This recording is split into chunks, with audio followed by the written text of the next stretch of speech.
Welcome back to today's episode where I try to convince a homeowner to implement new ideas and decorations into their homes. Today, we have a very special guest, Brandy Butel. I'm the homeowner. Thanks so much for having me. Thank you for coming on here. So, we will be trying to influence her to change the decoration style in her home. Good and luck. implementing new ideas. So, how's your day been today? My day's been really good. Thank you. How about yours? It's been a tire, putting up all this, making this whole setup. It's a lot. It looks really good. Thank you. So, what's your current understanding of plant care, plant watering, putting plants places? Oh, I have over the years had many, many plants that have met their demise, sadly. And I've kind of settled on I call them ivies. I don't know what their proper name is.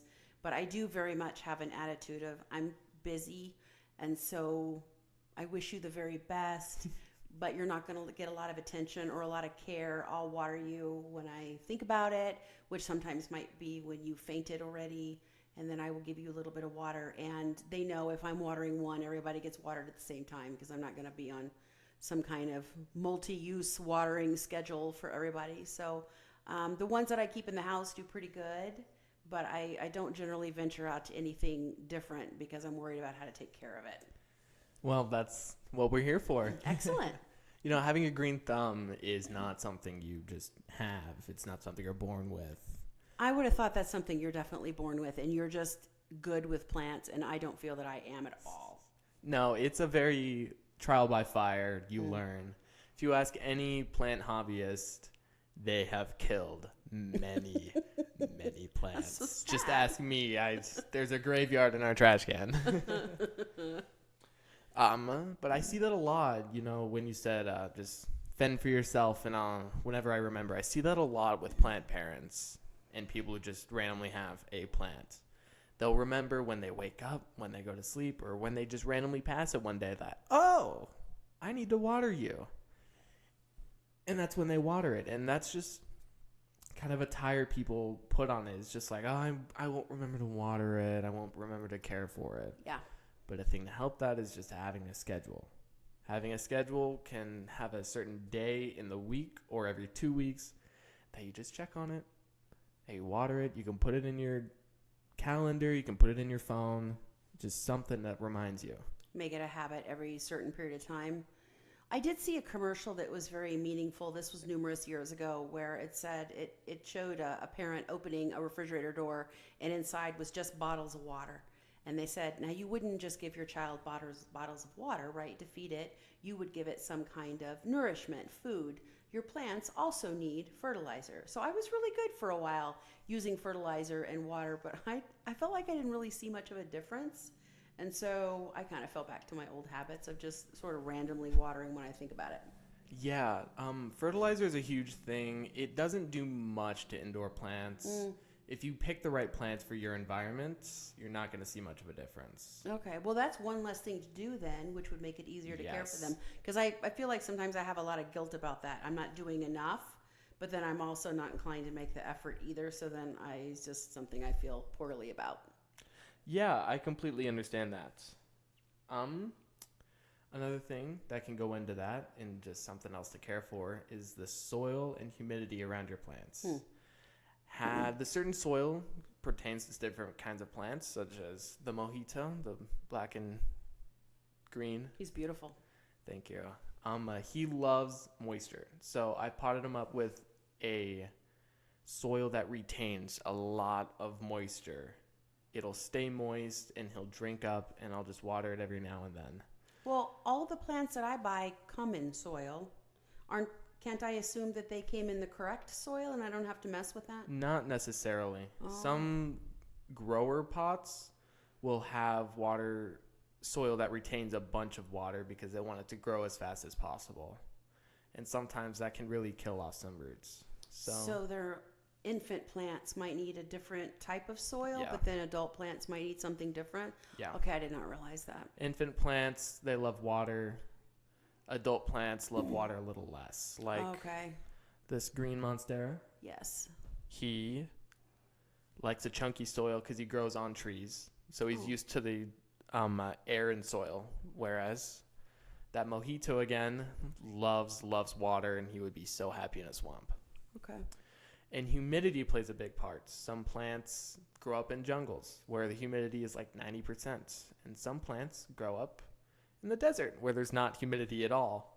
So it's just kind of dependent on where you live and picking out different plants of what you need. So if you're in Washington State or Louisiana, you do not have to care about humidity and all plants will love you. But if you're in Arizona or Utah, for example, you're going to have some trouble with humidity and plants just crisping up their leaves. Well, but all of my plants stay inside. So does the humidity really matter since they're not going outdoors? Yes.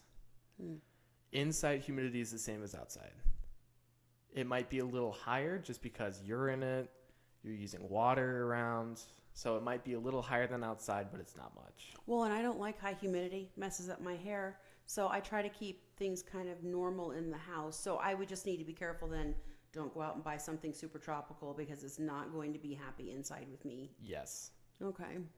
Does it say that on the labels? Sometimes it does. Sometimes it has climate zone things, and just kind of look at a climate map. You can find one on Google. It'll show you 12 through like 1 of the climate zones, and you can just kind of pinpoint where you're at.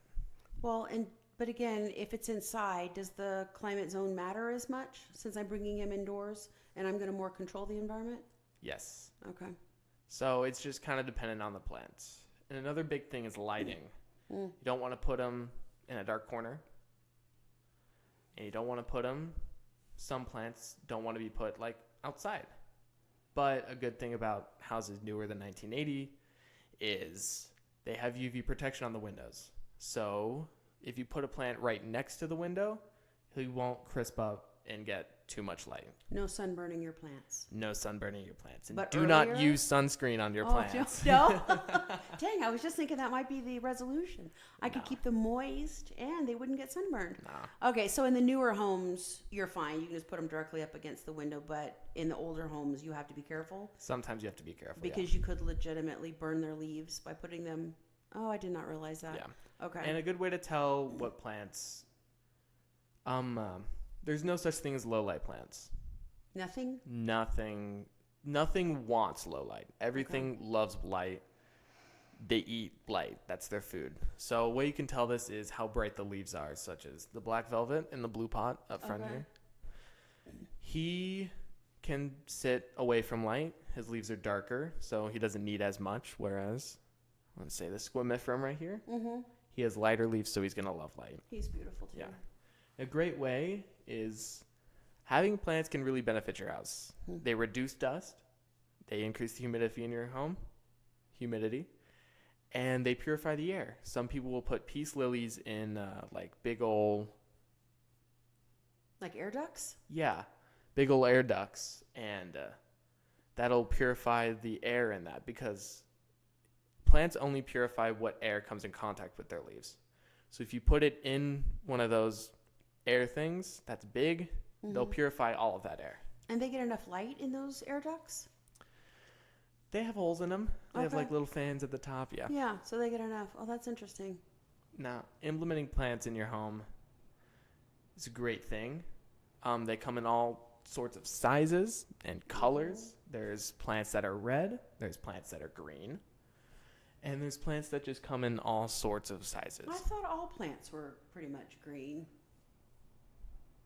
Oh, he's clearly not green. Oxalis triangularis and this Trinoscantia up front. Oh, he's They're purple, but there's also plants that are white. There's also plants that are pink. There's all sorts of plants. I think I've only seen limited plants then, because I really thought all plants were pretty much just green. No. And there's different types of plants. There's aeroids, which, like this squamifera, leaves hang out in the air. There's trailing plants that can trail, looks like a green waterfall. And there's climbing plants, such again as a squamifera. He'll attach himself to anything, and they'll climb up, and their leaves will get bigger. And with sizing too, mature plants will be bigger, such as this regal shield back here. Yeah, bigger than me. And then you'll have smaller plants like the black velvet in front. Okay. And another huge thing is pots. Pots can really accentuate the color of your plant and can accentuate the colors in your home. You can make the plant a statement piece versus making the plant blend in with the environment. Oh, And that just all goes into the color and decoration of your home and finding a pot that suits your needs and suits the plant. Now, is a larger plant harder to care for than a smaller plant? I've never had a large plant like those. I've Not always had small. necessarily. They're just more water is needed because their roots are a lot bigger. Okay. So a bigger pot for bigger roots. Now, another thing just to be careful of is just how plants control your home and control you. I had heard something about that. Yeah, That plants can really influence your thinking. Yeah, they give off certain like insects, not insects, but like Vibes? kind of vibes, but they'll go into the air and they'll be around you and they can really get in your head. And the thinking, hey, I need more plants, or hey, I should get seeds to make more plants. You know, they can really control your mind. So really kind of addictive. Yeah, plants can be really addictive because they control how you feel, really. They Well- have a kind of brain of their own, did you know? No, but I would think if they were really effective at controlling me, they would send me better signals about when to water them. That's a good point, but I think it's more of a get more, bring more of us in, and less of a take care of us. We have a community, we want to keep that going, and you need to expand that. So that might explain why I have that new Swiss cheese plant. Yes. And also, I have a very small plant. I don't know his name. He's in a teeny tiny pot. And I felt Yeah. compelled to buy those. Yeah, watch out walking into nurseries Okay. because they can send signals to your brain. They can emit signals that can influence the way you think. So really, if you think about it and put it in simple terms, they control your mind. Well, they do, but that's a lot more influence that's being placed on me than I was aware of. But it explains why I do have some different kind of plants now that I didn't have before. Yeah, I mean, plants are a great thing. They bring the outside in and can really influence people to be outside more, enjoying nature and enjoying what is out there and what was made on this earth. That makes sense. So yeah, just kind of watch out for that mind control thing because that can Okay. get really bad really fast. Well, you could wind up with way too many to actually provide any care for. And then you're going in the opposite direction of what you wanted to do instead of getting more to care for them and open up that community that they seem to really want. And then you could go kind of downhill if you then don't take care of them, don't water them, don't have them in the right lighting conditions. That could be dangerous. Yeah, maybe that understands why I have that many. Well, that makes me wonder. And how much of that happens while you're sleeping? And you're not really aware of it. Especially with something like this, is that what I would call this one a statement piece. He's very dramatic.